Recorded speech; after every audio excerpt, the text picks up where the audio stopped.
नमस्कार दोस्तों, Ashish here. Electrical engineering PYQ solution series में आप लोग का स्वागत है। अभी हम लोग Uttar Pradesh PSC assistant engineer electrical में पूछे गए क्वेश्चन का सॉल्यूशन देख रहे हैं। और इसमें जो है पेपर 1 का सॉल्यूशन मैं अपलोड कर चुका हूं और पेपर 2 का भी जो है 25 टू 76 तक मैं प्रीवियस वीडियो में अपलोड कर चुका हूं। अगर आप लोग प्रीवियस क्वेश्चन देखना चाहते हैं तो आप वीडियो में देख सकते हैं। और अभी जो है ये इलेक्ट्रिकल इंजीनियरिंग पेपर 2 है, ठीक है। और इसमें से टोटल जो क्वेश्चन पूछे जाते हैं 125 पूछे जाते हैं। और पेपर 2 में 1 से 125 तक 25 क्वेश्चन जो है समान अध्ययन का रहता है, ठीक है। और 26 से 125 टोटल जो है हमारा 100 क्वेश्चन हो जाते हैं। ये 100 क्वेश्चन जो है इलेक्ट्रिकल इंजीनियरिंग से रिलेटेड होते हैं। तो इस 100 क्वेश्चन में 50 क्वेश्चन का मैं सॉल्यूशन प्रीवियस वीडियो में अपलोड दे चुका हूं आप लोग को, ठीक है। 25 टू 75 इतना मैं प्रीवियस वीडियो में जो है प्रीवियस वीडियो में आपको अवेलेबल है। आज जो हम सॉल्यूशन देखेंगे वो 76 से 125 तक का हम सॉल्यूशन देखेंगे। तो चलिए देखते हैं। 25 ये सारे क्वेश्चन मैं करवा चुका हूं आपको, ठीक है। 28 29 ये आपका नेक्स्ट क्या है, 72 73 74, ठीक है। 75 क्वेश्चन तक मैं करवा चुका हूं आप लोग को। आज हम इस वीडियो में देखेंगे 76 क्वेश्चन से। तो 76 क्वेश्चन से हम लोग सबसे पहले ये देखना शुरू करते हैं, देखते हैं 76 क्वेश्चन क्या है। तो सबसे फर्स्ट क्वेश्चन आज का है, a 3 phase induction motor has following stator and rotor parameter, ठीक है। Rotor resistance, starter resistance, excess XR, the slip corresponding to the maximum torque is given by approximately. तो एक मोटर का, इंडक्शन मोटर का parameter हमारा दिया हुआ है और स्लिप एट मैक्सिमम टॉर्क पूछ रहा है। तो स्लिप एट मैक्सिमम टॉर्क का फॉर्मूला लगा देंगे। Slip at maximum torque equal to R2 dash divided by under root R1 square plus X1 plus X2 का होल स्क्वायर। ये जो है स्लिप एट मैक्सिमम टॉर्क का है, डेरिवेशन में हम लोग ये फाइंड आउट करते हैं। तो यहाँ पे वैल्यू दे देंगे तो R2 डैश वही रोटर का जो हो गया value 1 upon under root R1 square 1 का स्क्वायर प्लस ये X1 एंड X2 का वैल्यू, X2 डैश का वैल्यू जो है हमारा सेम है, तो 2 प्लस 2 का होल स्क्वायर। तो ये जो हमारा वैल्यू आ जाएगा 1 बाई अंडर रूट 17, ठीक है। तो ये आ जाएगा 1/4.123। तो हमारा कैलकुलेट करके वैल्यू आ जाता है 0.242। तो हमारा ऑप्शन 0.242 ऑप्शन सी हमारा नियर बाई आंसर हो जाएगा। नेक्स्ट क्वेश्चन देखते हैं। Sorry, a 3 phase 3 stack variable reluctance motor, ठीक है, है 20 pole on each rotor and stator stack, the step angle of this stepper motor क्या है, ठीक है। तो एक रिलक्टेंस मोटर है जो 3 फेज है, 3 स्टैक का है और ईच पोल 20 पोल है, रोटर है एंड स्टेटर स्टैक, मतलब स्टेटर स्टैक और रोटर पोल जो है 20 है, ठीक है। तो स्टेप एंगल का जो हमारा वैल्यू होता है, स्टेप एंगल को बीटा से डिनोट करते हैं। Beta equal to 360 divided by number of, ये हमारा हो जाएगा number of stack into rotor teeth, मतलब नंबर ऑफ रोटर NR, ठीक है। तो ये हमारा जो वैल्यू हो जाएगा 360 डिवाइडेड बाई एन का वैल्यू हमारा 3 है और NR का रोटर टीथ का वैल्यू 20 है। तो 360 बाई 3 इंटू 20, तो ये हमारा जो वैल्यू आ जाएगा 6 डिग्री आ जाएगा इससे कैलकुलेट हो।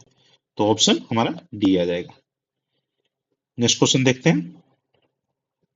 Assuming other parameter unchanged, if the modulating frequency is half in a modulating system, okay, modulating, the modulation index is double, the modulation system is, मतलब ये पूछ रहा है कि ये मॉड्यूलेटिंग फ्रीक्वेंसी अगर हाफ हो जाता है तो मॉड्यूलेशन इंडेक्स डबल हो जाता है। मतलब फ्रीक्वेंसी जो है F डैश जो होता है F/2 हो जाता है।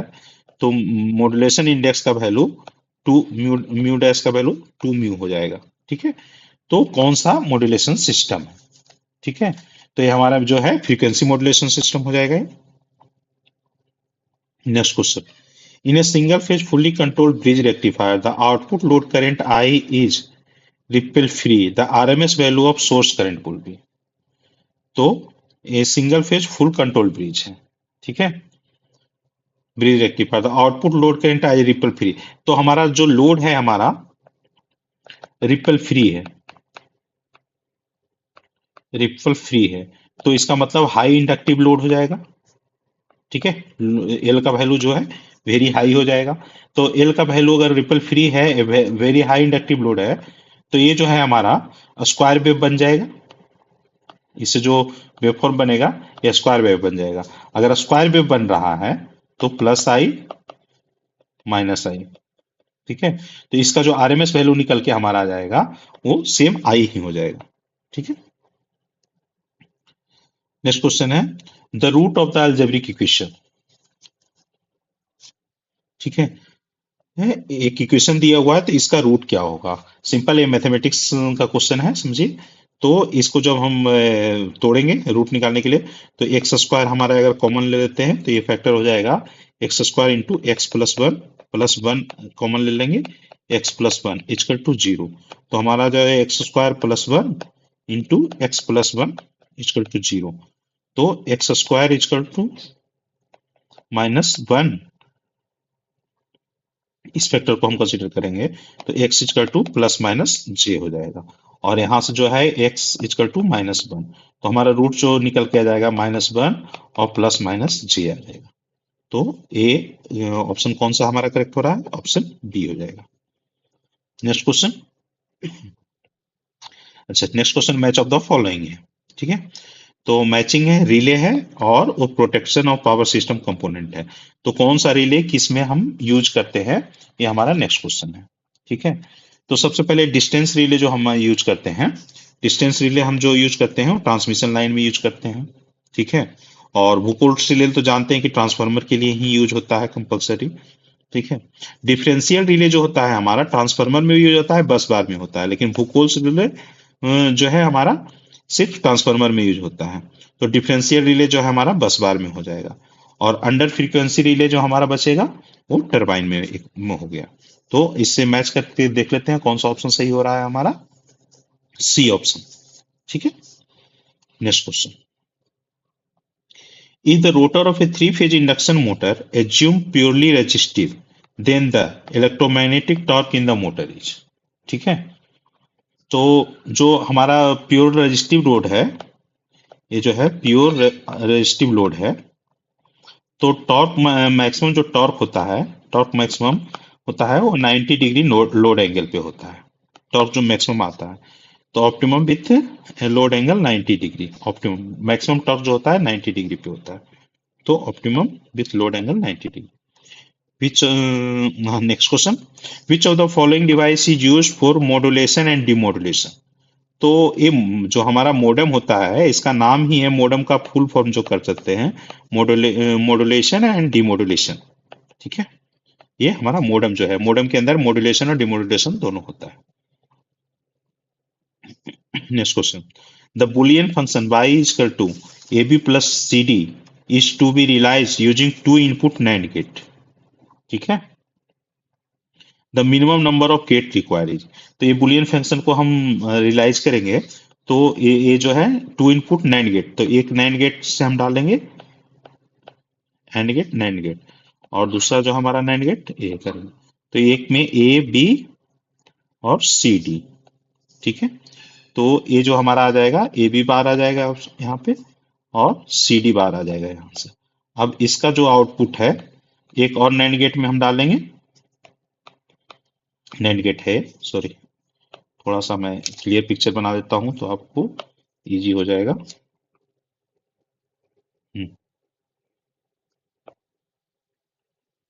ठीक है, तो यहाँ पे जब हम एंड गेट डालेंगे, नैंड गेट डालेंगे, तो ये जो हमारा वैल्यू आ जाएगा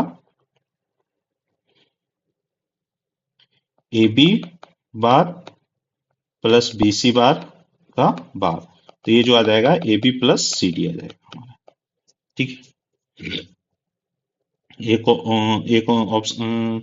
अच्छा, कितने नंबर ऑफ गेट पूछ रहा है, तो नंबर ऑफ गेट रिक्वायर्ड हो जाएगा 1 2 एंड 3, टोटल जो है 3 नंबर ऑफ गेट हमको रिक्वायर्ड पड़ेगा। नेक्स्ट क्वेश्चन देखते हैं। A surge of a 100 kilovolt traveling along an overhead line towards the junction with a cable. The surge impedance of the overhead line and the cable are 400 ohm and 50 ohm respectively. The magnitude of the surge transmitted voltage through the cable क्या होगा? ठीक है, तो जो 100 kilo volt travel कर रहा है, तो ट्रांसमिट करने के बाद क्या होगा विद दिस कंडीशन, केबल और उसका जो है ओवरहेड लाइन का इंपीडेंस दिया हुआ है। ठीक है, तो ट्रांसमिटेड वोल्टेज का वैल्यू हमारा क्या हो जाएगा, we input into 2ZL upon ZS plus ZL। ठीक है, तो वी इनपुट हमारे कितना है 100 kilo volt into 2 into ZL load का जो इम्पिडेंस है दिया हुआ है 50 डिवाइडेड बाई 50 प्लस 400। इसको सॉल्व करेंगे तो हमारा जो वैल्यू निकल के आ जाएगा 22.2 किलो वोल्ट। ठीक है, 22.2 kilo volt, option D. Next question. A 400 volt 50 Hz 30 HP three phase induction motor is drawing 50 ampere current at 0.8 power factor lagging. ठीक है, the stator and rotor copper loss are इतना and इतना watt respectively. The friction and windage losses are 1050 watt and the core losses are 1200 watt. ठीक है, the air gap power of the motor will be। तो हमारा ये पूछ रहा है एक मोटर है जिसका रेटिंग वगैरह दिया हुआ है और लॉसेस वगैरह दिया हुआ है, तो हमारा एयर गैप पावर कितना हो जाएगा। तो सबसे पहले हम पावर कितना हम दे रहे हैं उसमें, सबसे पहले हम ये देखते हैं। तो इनपुट हमारा पावर क्या आ जाएगा √3 VL IL cos फाइव। ठीक है, तो ये √3 इंटू 400 एम्पियर क्या है, कितना है 400 volt and 50 ampere. Okay, 50 into cos 5.8 power factor lag पे है। तो ये जो हमारा वैल्यू आ जाएगा कैलकुलेट होके, ये आ जाता है 27.71 किलोवाट हो जाएगा। ठीक है, तो अब एयर गैप पावर निकालते हैं। पी एयर गैप पावर जो हमारा होगा, तो पी इनपुट जितना हम इनपुट दे रहे हैं माइनस जो हमारा लॉसेस होता है starter copper loss plus core loss. तो इसमें starter copper loss plus core loss, तो ये जो वैल्यू हो जाएगा पी इन, हम पावर इन कितना दें 27.71 माइनस ये जो है ये दोनों को ऐड कर देंगे। ये जो वैल्यू है हमारा 1.5 किलोवाट, 1.5 किलोवाट प्लस 1.2 किलोवाट। तो ये वैल्यू जो हमारा कैलकुलेट होके आ जाएगा 25.01 किलोवाट। तो हमारा ऑप्शन ए आ जाएगा आंसर। ठीक है, नेक्स्ट क्वेश्चन देखते हैं। दो modulation index of AM wave is change from 0 to 1, the transmitted power क्या है। तो हमारा जो म्यू का वैल्यू है 0 to 1 चेंज हो रहा है, तो इससे पावर कितना चेंज हो रहा है। ठीक है, तो पावर ट्रांसमिशन का जो हमारा वैल्यू होता है power carry into 1 plus mu square by 2। ठीक है, ये जानते हैं। ठीक है, एट म्यू इक्वल टू 0 पर हम डालेंगे तो पी ट्रांसमिशन का वैल्यू जो हमारा जो जाएगा पीसी ही हो जाएगा। ठीक है, और म्यू इक्वल टू 1 पे अगर हम कैलकुलेट करेंगे तो पावर ट्रांसमिटर जो हो जाएगा PC into 1 plus 1 upon 2 1 square upon 2। तो ये हो जाएगा ये 1.5 पीसी हो जाएगा। तो जो डेल्टा पीटी जो हो रहा है, डेल्टा पीटी जो हो जा रहा है हमारा 1.5 पीसी माइनस पीसी, तो ये जाएगा 0.5 पीसी। ठीक है, परसेंटेज में कितना चेंज हो रहा है, तो 0.5 पीसी डिवाइडेड बाई 1 पीसी। ठीक है, तो ये जो आएगा 50% से हमारा चेंज हो जा रहा है, इंक्रीज बाई 50%। ऐसे यहाँ से भी सिंपल कैलकुलेट कर सकते हैं, पीसी से 1.5 पीसी हो रहा है तो 0.5 का चेंज हो रहा है, 50% हमारा इंक्रीज हो रहा है। ठीक है, next question. The logic gate required to build up a half adder circuit. ठीक है, तो हाफ एडर बनाने के लिए हमारा लॉजिक गेट क्या करते हैं, तो एक्सऑर गेट एंड गेट हम यूज करते हैं। नेक्स्ट क्वेश्चन है, the latching current in a below circuit is 4 milliampere. The minimum bit of the gate pulse required to turn on the thigh resistor is. ठीक है, तो ये इसका जो है लैचिंग करंट IL जो दिया हुआ है हमारा 4 मिली एम्पियर, ठीक है, और the minimum bit of gate pulse required, ठीक है। तो ये रेजिस्टेंस हमारा जीरो है मान सकते हैं, रेजिस्टिव सर्किट है, तो आई का जो फार्मूला हो जाता है हमारा VL पुट टी, ठीक है। तो आई करंट का वैल्यू जो है हमारा लैचिंग करंट का वैल्यू जो हो जाएगा VL अपन टी डायरेक्ट कर सकते हैं। तो ये जो आई, हाँ 4 मिली एम्पियर है, 4 इंटू 10⁻³ इक्वल टू वोल्टेज का वैल्यू कितना है हमारा 100 वोल्ट, एल का वैल्यू 0.1 हेनरी इंटू टी, ठीक है। तो टी का वैल्यू हो जाएगा, हाँ तो इससे टी का वैल्यू जब हम निकालेंगे तो ये जो वैल्यू आ जाएगा 4 माइक्रो सेकेंड कैलकुलेट करके आ जाएगा। तो ये ऑप्शन हमारा डी हो जाएगा। नेक्स्ट क्वेश्चन देखते हैं, विच of the following medium is use for the excitation of arc in air circuit breaker और एक्सटेंशन ऑफ आर्क, ओके। तो मतलब आर्क को कम करने के लिए या हटाना या रिड्यूस करने के लिए हम एयर सर्किट ब्रेकर में क्या यूज करते हैं, एयर सर्किट ब्रेकर में, एयर सर्किट ब्रेकर जब हमारा नाम ही है तो उसमें सबसे गैस यूज नहीं करते हैं, वाटर ऑयल यूज नहीं करते हैं, ऑयल वाला जो आएगा ऑयल सर्किट ब्रेकर हो जाएगा, ये सब सर्किट ब्रेकर को ये सब सर्किट ब्रेकर बोलते हैं, तो ये हमारा ये हो जाएगा, एयर यूज करते हैं। Next question, which of the following metal has the lowest temperature coefficient of resistance, ठीक है।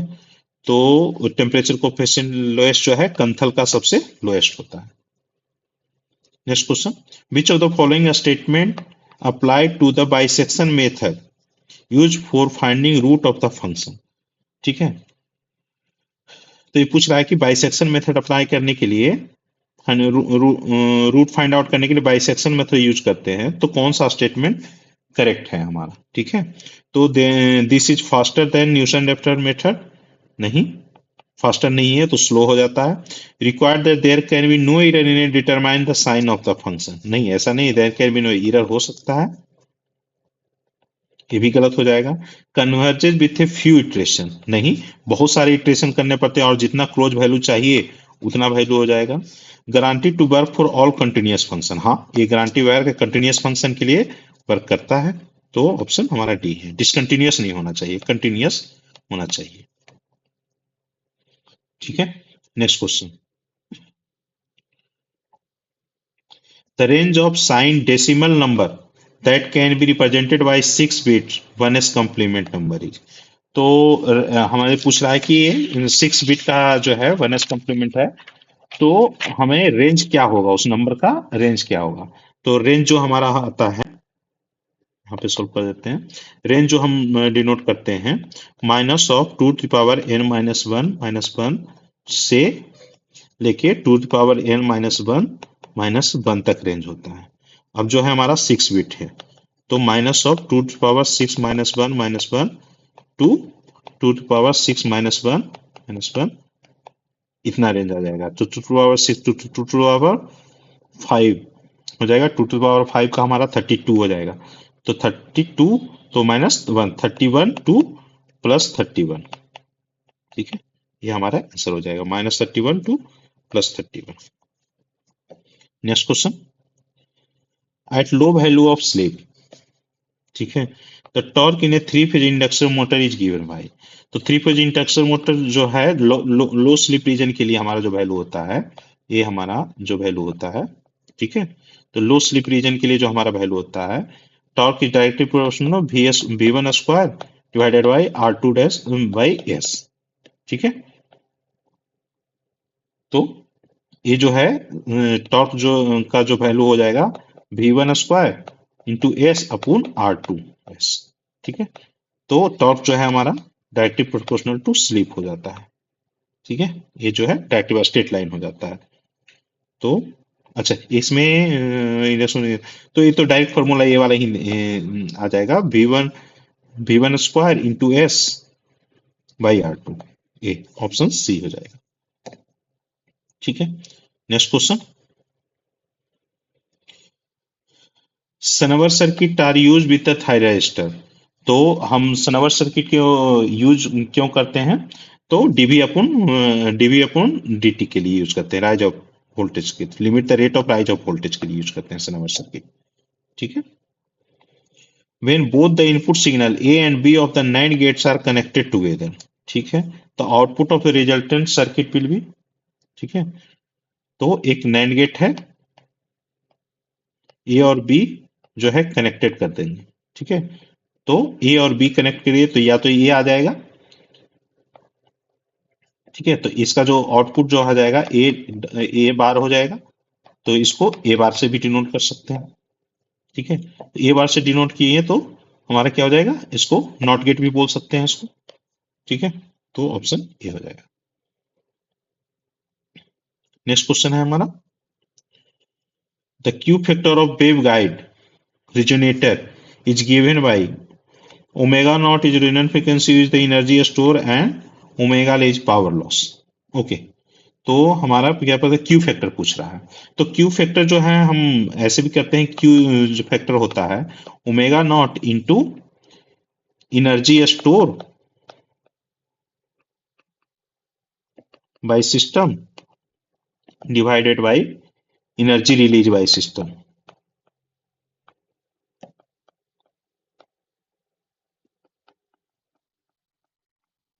ठीक है, इसी को हम लोग क्वालिटी फैक्टर कहते हैं। ठीक है, तो ये जो energy store omega naught, energy store हमारा क्या है, you is the energy store divided by omega is power loss. ठीक है,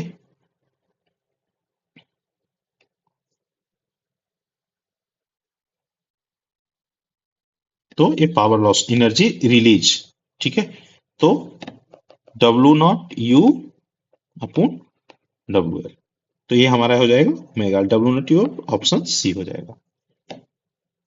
next question, when the fault current is 200 ampere for a relay setting of 50% with CT ratio 500 upon 5, the plug setting multiplier will be। ठीक है, तो plug setting multiplier क्या होता है हमारा, plug setting multiplier का जो वैल्यू होता है fault current divided by relay setting into सीटी रेशियो, सीटी रेशियो। ठीक है, तो फॉल्ट करंट हमारा दिया हुआ है यहाँ पे 2000 एम्पियर। ठीक है, रिले सेटिंग है 50% विद सीटी रेशियो ऑफ तो 5, तो रिले का सेकेंडरी साइड के लेते हैं, तो रिले सेटिंग का वैल्यू जो हो जाएगा 50% ऑफ 5 हो जाएगा, और सीटी रेशियो हमारा कितना दिया हुआ है 500 अपॉन 5। अब इसको वैल्यू को पुट कर देंगे तो 2000 डिवाइड बाई 50% ऑफ 5 2.5 हो जाएगा, 2.5 इंटू 500 डिवाइडेड बाई 5 सीटी रेशियो, तो ये जो वैल्यू हमारा कैलकुलेट निकल के आ जाएगा, ये 8 आ जाएगा, तो ऑप्शन हमारा बी करेक्ट हो जाएगा। Next question, in 8085 which are 16 bit register, program counter, accumulator, stack pointer. अच्छा, तो ये इसमें पूछ रहा है प्रोग्राम काउंटर और तो एक्यूमुलेटर जो होता है हमारा 8 बिट का होता है, प्रोग्राम काउंटर जो होता है 16 बिट का होता है, और स्टैक पॉइंटर भी जो है हमारा 16 बिट का होता है। ठीक है, तो हमारा ऑप्शन क्या पूछ रहा है कि 16 बिट रजिस्टर क्या है, तो प्रोग्राम काउंटर और स्टैक पॉइंटर, तो एक्यूमुलेटर इसमें है, एक्यूमुलेटर इसमें भी नहीं होगा, एक्यूमुलेटर इसमें भी नहीं होगा, only stack pointer and program counter, ये हो जाएगा, स्टैक पॉइंटर एक्यूमुलेटर इसमें भी है नहीं।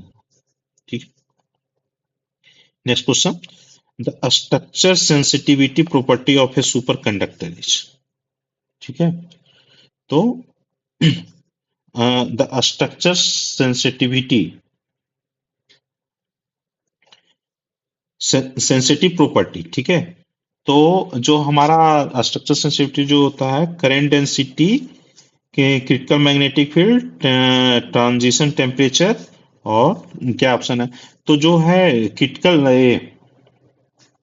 ट्रांजिशन टेम्परेचर और क्या है मैग्नेटिक फील्ड जो होता है इंट्रेंसिक प्रॉपर्टी होता है, intrinsic property that is material का प्रॉपर्टी हो गया। इसको मटेरियल प्रॉपर्टी बोल सकते हैं। लेकिन क्रिटिकल करंट डेंसिटी जेसी जो होता है, जो डिपेंड्स ऑन, इसको एक्सट्रिंसिक प्रॉपर्टी बोलते हैं, एक्सट्रिंसिक प्रॉपर्टी भी बोलते हैं, एक्सट्रिंसिक प्रॉपर्टी या dependent of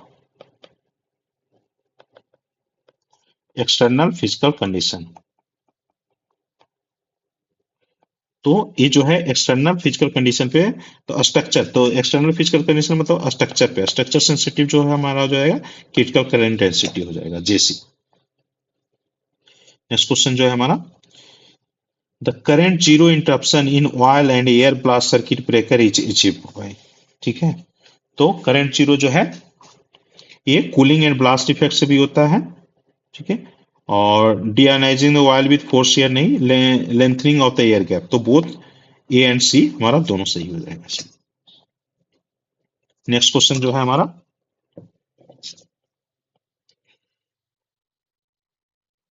the arcing contact in a circuit breaker are made of. जो आर्किंग कॉन्टेक्ट होता है, सर्किट ब्रेकर है हमारा, ठीक है, ये हमारा कॉन्टेक्ट है। ठीक है, ये जो है मूव करता है, तो आर्किंग कॉन्टेक्ट जो है वो कॉपर टंगस्टन ऑयल का बना हुआ होता है।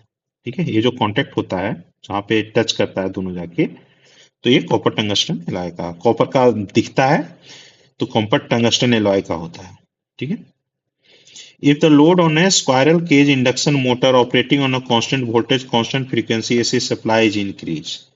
ठीक है, तो क्या है, both power factor angle slip will decrease, तो इसका both power factor angle slip will increase, load angle. ठीक है, ये जो है हमारा लोड एंगल है डेल्टा, तो both power factor angle slip will भी इंक्रीज हो जाएगा हमारा। ठीक है, next question, in three phase semi converter firing angle 120 degree and excite extinction angle है 110 डिग्री, इससे SCR and free wheeling diode conduct respectively for. ठीक है, तो ये पूछ रहा है कि एक सेमी कन्वर्टर है। ठीक है, तो सेमी कन्वर्टर में जो है इच एससीआर कंडक्ट फॉर, जो है conduct for 180 degree minus alpha होता है। ठीक है, तो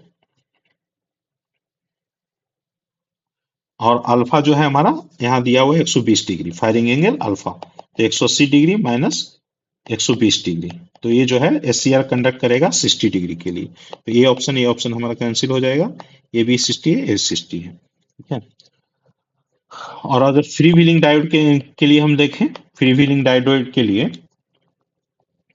तो फ्री व्हीलिंग डायोड के लिए जो हमारा होता है कि वो जो कंडक्ट करता है वो अल्फा माइनस 30 डिग्री है पर डिग्री, लेकिन एक कंडीशन है, इफ एक्साइटेशन एंगल अलाउड,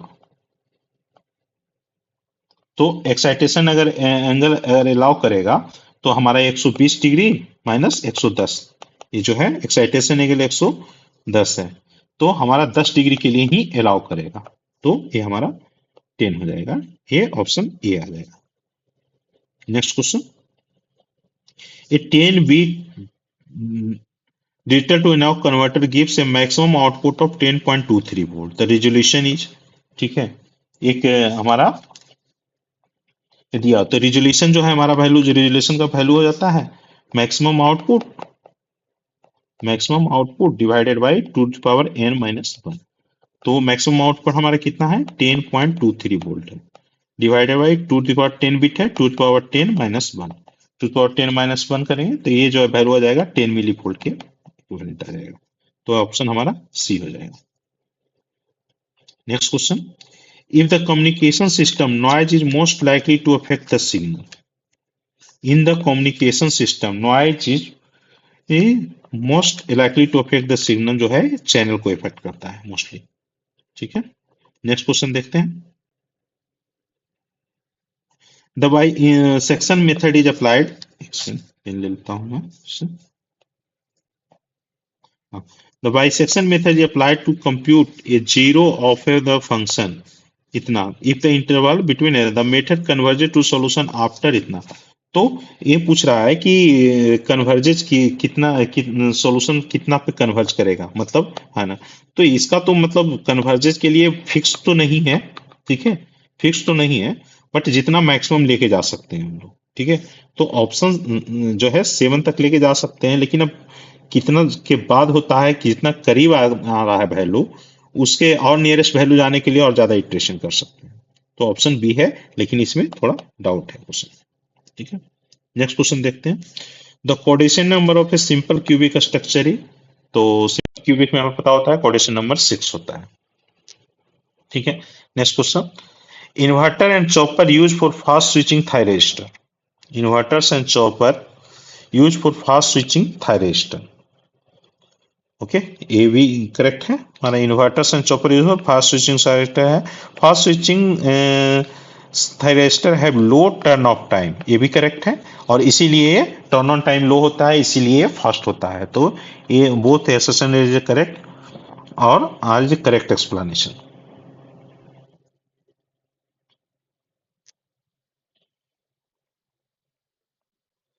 ठीक है। नेक्स्ट क्वेश्चन,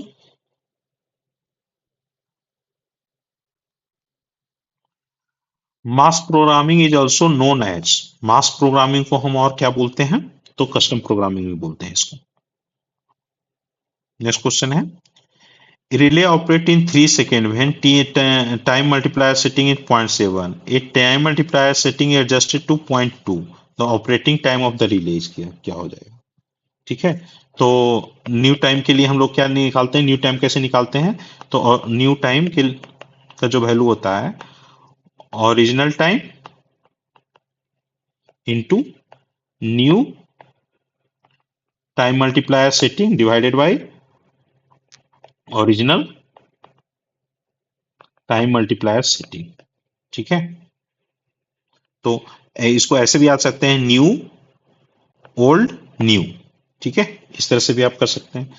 तो ओरिजिनल टाइम का वैल्यू क्या है हमारा 3 सेकेंड है, और न्यू टाइम मल्टीप्लायर सेटिंग क्या है हमारा 0.2 है, ठीक है। तो 0.2 डिवाइडेड बाई 0.7, तो ये हमारा जो वैल्यू आ जाएगा 0.857, ऑप्शन ए इसका आंसर हो जाएगा। Next question, a 3-phase circuit breaker is rated at 2000 MVA 33 kV इस मेकिंग कैपेसिटी, एक सर्किट ब्रेकर का रेटिंग दिया हुआ है, ठीक है। तो इसका मेकिंग कैपेसिटी क्या होगा, ब्रेकिंग, तो ब्रेकर का जो है हमारा पूछ रहा है कि मेकिंग कैपेसिटी क्या होगा। तो मेकिंग कैपेसिटी का जो वैल्यू होता है, making capacity equal to 2.5 times of breaking capacity,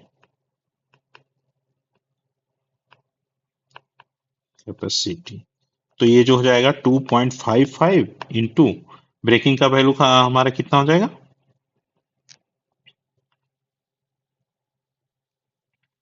2000 MVA divided by √3 into 33, तो ये जो हमारा वैल्यू निकल के आ जाएगा 90.9 आ रहा है।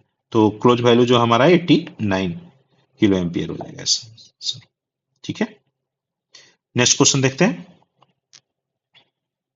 ए heavy loads more than break down power, a heavy loads more than breakdown power, the relation between torque and slip in a 3-phase induction motor is given by, ठीक है। तो टॉर्क और स्लिप का जो रिलेशन होता है हमारा more than breakdown power, the relation between torque, torque जो है हमारा डायरेक्टली प्रोपोर्शनल टू हो जाता है के into R2 upon S divided by x2 square. तो टी जो है इनवर्सली प्रोपोर्शनल टू हमारा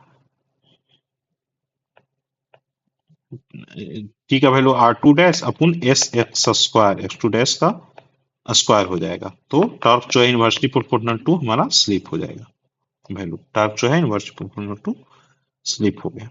next, find average output DC voltage of a single phase semi converter with VS equal to इतना and firing angle alpha, the converter is operating under continuous conduction, ठीक है।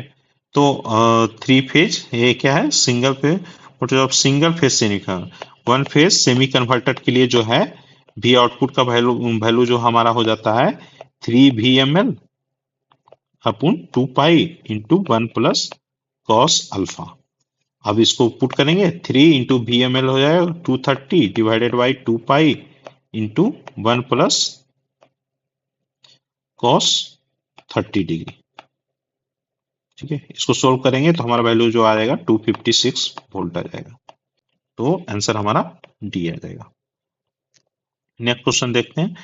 If the resolution of a digital to analog converter is approximately 0.4% of its full scale range then it is. अब ये पूछ रहा है कि resolution जो है, रिजोल्यूशन का वैल्यू 0.4% है। ठीक है, 0.4% का वैल्यू का मतलब हो गया हमारा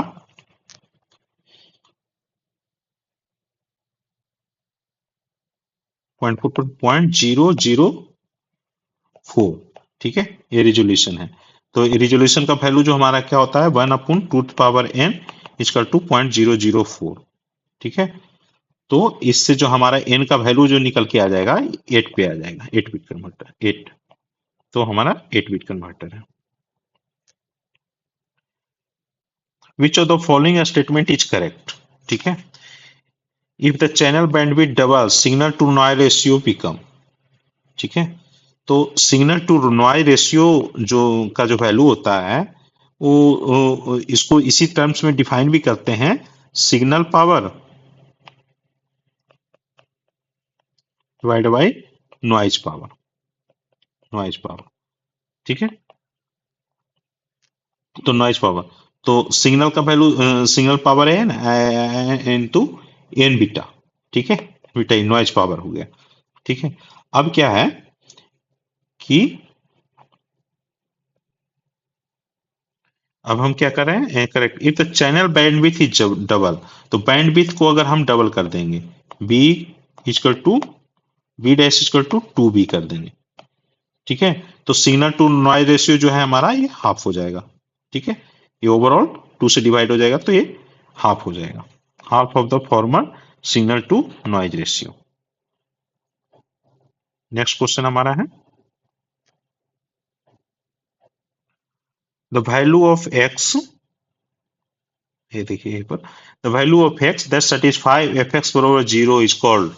ठीक है, तो ये सिंपल क्वेश्चन है, तो fx इक्वल टू 0 करता है तो रूट ऑफ द इक्वेशन कहलाते हैं इसको। ठीक है, over fluxing protection is recommended for. ठीक है, ओवर फ्लक्सिंग रिकमेंडेशन, तो फ्लक्स जो है हमारा, फ्लक्स का वैल्यू जो होता है V/F होता है। तो फ्लक्स का वैल्यू अगर इंक्रीज करना है तो या तो फ्रीक्वेंसी का वैल्यू डिक्रीज कीजिए और वोल्टेज का वैल्यू इंक्रीज कीजिए। ठीक है, और ऐसा कंडीशन किस में आता है हमारा, over fluxing protection is recommended for. अच्छा, मतलब ओवर फ्लक्सिंग नहीं हो वो किस में हम यूज करते हैं। ठीक है,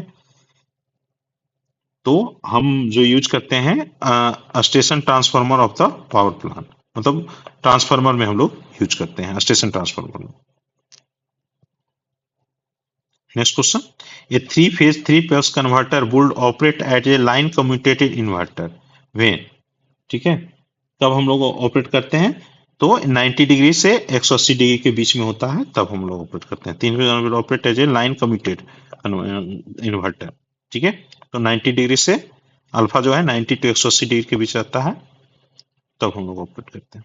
नेक्स्ट क्वेश्चन है हमारा, a power supply to a 10 pole 3-phase induction motor is supplied by 4 pole 3-phase alternator which is driven at 1500 rpm with the motor runs with a slip of 4%. What is the speed? ठीक है, तो power supply to a 10 pole 3-phase induction motor is supplied by 4 pole 3-phase alternator। ठीक है, 4 pole supplied, तो supply जो four supply supply वाले condition में हम निकालते हैं, तो supplied by 4 pole, number of pole कितना हो जाएगा 4, तो सिंक्रोनस स्पीड हम निकालेंगे 120F अपॉन P, तो इससे हमारा जगह हो जाएगा 120। तो इसे हम फ्रीक्वेंसी इसका सबसे पहले फाइंड आउट करेंगे, तो फ्रीक्वेंसी का वैल्यू हमारा क्या है इसमें आ जाएगा, frequency equal to NS into P upon 120। तो NS supply 1500 RPM into 1500 RPM into pole 4 pole है डिवाइडेड बाई 120, तो ये आ जाएगा हमारा 50 हर्ट्ज। ठीक है, अब क्या है, ये सप्लाई हम किसको दे रहे हैं, 10 पोल 3 फेज इंडक्शन मोटर को दे रहे हैं। तो 10 पोल 3 फेज इंडक्शन मोटर के लिए, 3 फेज इंडक्शन मोटर के लिए कंडीशन ये फर्स्ट हो जाएगा, ये सेकंड। ठीक है, पहले तो हम लोगों ने सप्लाई दिया 10 पोल 3 फेज इंडक्शन मोटर के लिए, जब हम निकालेंगे तो इसमें जो है इसका जो सिंक्रोनस स्पीड हो जाएगा 120 एफ अपॉन पी। ठीक है, तो 120 और सप्लाई जो दे रहे हैं हमारा 50 हर्ट्ज है, 50 हर्ट्ज।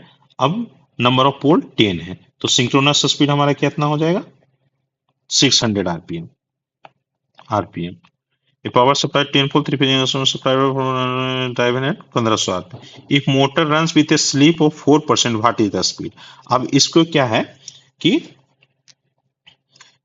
मोटर जो है हमारा रन कर रहा है, मोटर के केस में 4% स्लिप पे रन कर रहा है, तो स्पीड क्या होगा, तो एन जो होता है स्पीड क्या होता है N S into 1 minus S. ठीक है, तो सिंक्रोनस स्पीड हमारा कितना है 600 आरपीएम इंटू 1 माइनस 0.04, तो ये जो वैल्यू हमारा जो आ जाएगा 576 आरपीएम, ऑप्शन डी। इसमें ये है कि पहले 4 पोल 3 फेज मोटर जो है सप्लाई कर रहा है 10 पोल 3 फेज इंडक्शन मोटर को। ठीक है, ये सप्लाई पर कर रहा है, तो ये 4% स्लिप पर कितना स्पीड होगा, सिंपल है बट थोड़ा कैलकुलेटिव क्वेश्चन है। ठीक है, नेक्स्ट क्वेश्चन देखते हैं। ए 3 phase 33 kV oil circuit breaker is rated 1200 amps 2000 mega volt ampere in 3 seconds. The symmetrical breaking current is, ठीक है, ये पूछ रहा है कि साइमेट्रिकल ब्रेकिंग करंट, तो आई ब्रेकिंग का वैल्यू करंट का वैल्यू निकाल देंगे। इसमें ब्रेकिंग करंट का वैल्यू जो क्या हो जाएगा MVA rating divided by √3 into VL, तो हमारा जो वैल्यू हो जाएगा एमवीए रेटिंग कितना है 2000 एमवीए, 2000 डिवाइडेड बाय √3 इंटू 33, तो ये जो वैल्यू हमारा निकल के आ जाएगा 34.99 किलो एम्पियर। ठीक है, अप्रोक्सीमेट तो 35 किलो एम्पियर हाई ब्रेकिंग का वैल्यू हो जाएगा। नेक्स्ट क्वेश्चन देखते हैं। In a single phase induction motor driving a fan load, the reason for having a high resistance rotor is to achieve, तो जो हम लोग फॉर हैविंग हाई रेजिस्टेंस, तो रेजिस्टेंस जो है रेजिस्टेंस का वैल्यू हाई क्यों रखते हैं, इसके पीछे है कि एसिलेशन को जो है फास्ट एसिलेशन मतलब स्टार्ट किए तो तुरंत एसिलेशन करने के लिए हम लोग हाई रेजिस्टेंस का यूज करते हैं इंडक्शन मोटर में, सिंगल फेज इंडक्शन मोटर में, फैन में। If a J input of a K flip-flop is treated as input and inverter is connected between J and K input, the JK flip-flop become, तो it become हो जाएगा D flip-flop हो जाएगा। ठीक है, next question. In respect of the following voltage regulator, the select the option which one is correct। ठीक है, तो इसमें यह है कि बक रेगुलेटर है following voltage gain K with negligible value of R L and R C, buck regulator है gain 1 minus K, buck boost regulator है वोल्टेज गेन एज इतना, और only B and C clear. तो देखिए voltage regulator जो है हमारा, तो इसमें बक के केस में क्या हो जाता है, बक के केस में हमारा गेन जो होता है के हो जाता है गेन। ठीक है, गेन का वैल्यू, और बूस्ट के केस में हो जाता है हमारा गेन 1/1 माइनस के हो जाएगा। ठीक है, और बक बूस्ट के केस में जो होता है, बक बूस्ट के केस में K/1 माइनस के हो जाता है। तो बक के केस में गेन के है, करेक्ट है। बक बूस्ट रेगुलेटर में ये जो होता है 1/1 माइनस के होता है, और buck boost voltage gain with negligible value of R L है। बक बूस्ट रेगुलेटर, तो हमारा ऑप्शन ए करेक्ट हो जाएगा, R L and R C. ठीक है, इसमें जो है हमारा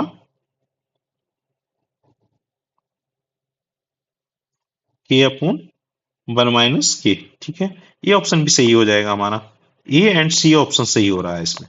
ठीक है,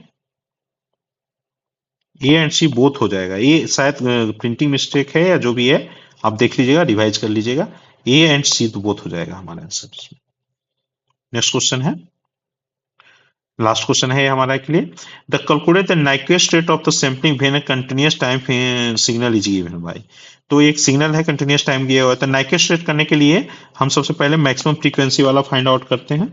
तो मैक्सिमम फ्रीक्वेंसी इसमें क्या है हमारा, मैक्सिमम ओमेगा मैक्स जो है हमारा 300 पाई है। तो इसको जो फ्रीक्वेंसी मैक्सिमम जो इससे वैल्यू जो आ जाएगा 150 हर्ट्ज आ जाएगा, ये मैक्स है। अब नाइक्वेस्ट रेट जो हम लोग फाइंड आउट करते हैं, two into F max, frequency maximum value का, तो 2 इंटू 150, ये 300 हर्ट्ज हो जाएगा नाइक्वेस्ट रेट। ये थर्ड है। चलिए, ये आपका सॉल्यूशन था पेपर टू का। मैं और सॉल्यूशन कर ये अभी कंप्लीट हो चुका है, और पेपर वन भी इसके पहले वाले वीडियो में भी मैं करवा चुका हूं। तो 2021 में जो पेपर वन और टू दोनों मैं सॉल्व करवा चुका हूं। आप अगर नहीं देखे हैं तो प्रीवियस वीडियो में जाके देख सकते हैं। ये आपको नेक्स्ट एग्जाम जो भी असिस्टेंट इंजीनियर का एग्जाम होने वाला है यूपी में, या फिर पॉलिटेक्निक लेक्चरर के लिए जो भी एग्जाम होने वाले हैं उसमें, या किसी भी स्टेट के लिए जो है आपको ये हेल्पफुल हो जाएगा। ठीक है, तो चलिए आज ये पेपर टू हमारा जो है कंप्लीट हो जाता है। ठीक है, पेपर टू कंप्लीट हो जाता है। चलिए, आप नेक्स्ट वीडियो के लिए आप देखते रहिए हमारा चैनल, और अगर आपको अच्छा लगता है वीडियो तो लाइक सब्सक्राइब कर दीजिए। ठीक है, मैं आप लोग के लिए सॉल्यूशन सीरीज लेके आया था। चलिए, अब थैंक यू, और मिलते हैं नेक्स्ट वीडियो में। ठीक है।